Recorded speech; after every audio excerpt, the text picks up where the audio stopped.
demonstrate now the shared infrastructure applications, that is Jenkins and SonarQube, um, with the Docker Compose setup. So I'm already in the directory um, of Docker Compose, which contains the compose.yaml file. So let's go through the compose.yaml file to understand how the setup of Jenkins and SonarQube is.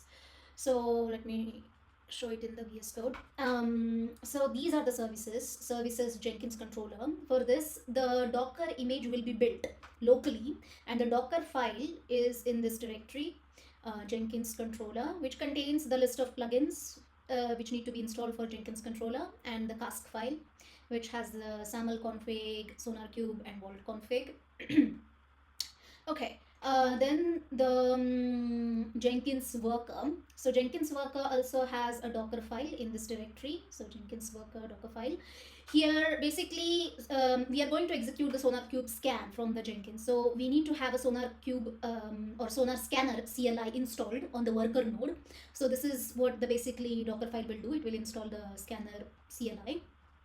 Okay, then we have a SonarQube service, which will basically just pull the image, official image, and SonarQube DB, which is Postgres, and it will also pull the image from docker.io registry.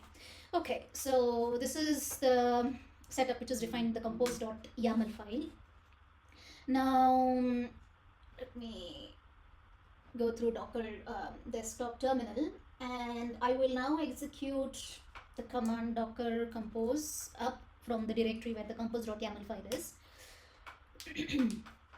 So as you can see, the stack has been deployed, and you will see this in the Docker desktop UI.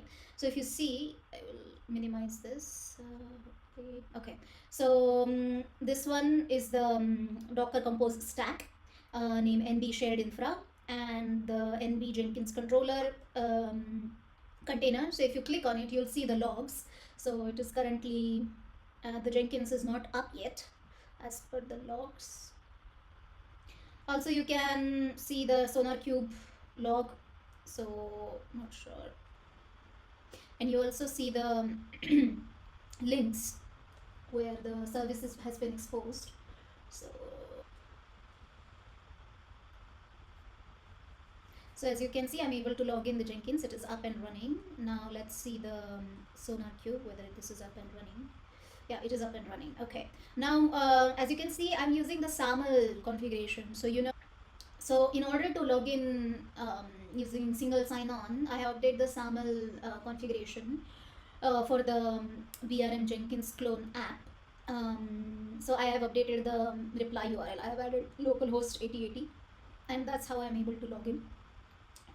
Okay, now I need to set up an agent, a worker agent. So I will set up agent with name worker1, worker1 and root directory. So this will give me secret to connect.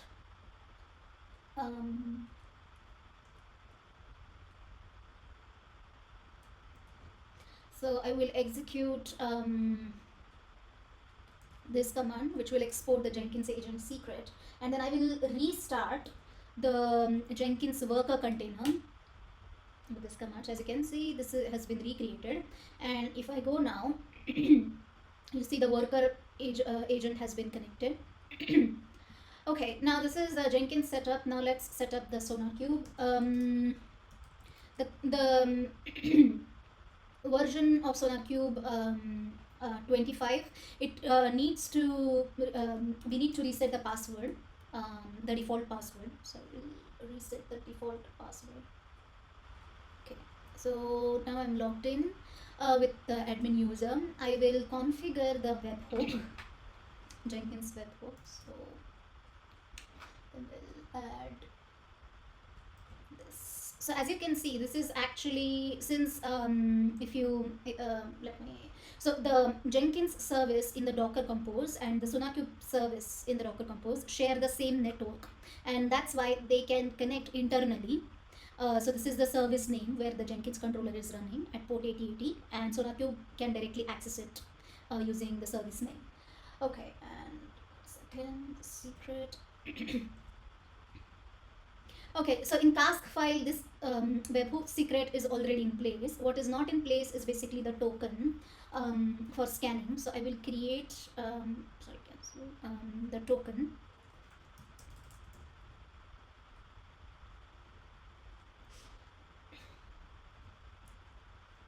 And I will go to Jenkins, manage Jenkins, credentials, SonarQube scanner token. I will update it. Okay, so now this has been updated. Now I will create a SonarQube scanner job, pipeline job. So I already have a code ready. I will just paste it. So this scan will happen from worker 1 node of Jenkins. So now, okay, now the scan has been done successfully, and you can see in the projects tab of SonarQube UI that the scan was executed successfully. Okay, so this is how the Docker Compose setup looks like. You can also see in the Docker desktop, as I told you earlier, that we are using custom Docker images for Jenkins controller and Jenkins worker machine, or container, sorry. Then in that case, you can see the builds, and you will see the builds which we executed. So this is a Docker build where we created the image, and you can see the source, which is the file which we Docker file which we use to build the image, and the logs. Yeah. The volumes are also here. Images, you can see which images have been created and pulled. So yeah, so it's quite easy with the Docker Compose to set up the shared infrastructure application tab, application stack to deploy. And Docker Desktop provides a really good interface to manage these resources. Okay, now I will clean up the complete stack, and in order to clean up, I will use the command docker compose -v to remove the volumes and all the images -rmi. So this will now remove the complete stack. If you go to the volumes, okay, some volumes are not deleted somehow. And also the images. So if you go to the images, so those images, the custom images, have been deleted. What it doesn't delete though is the build history. Yeah, so that's it.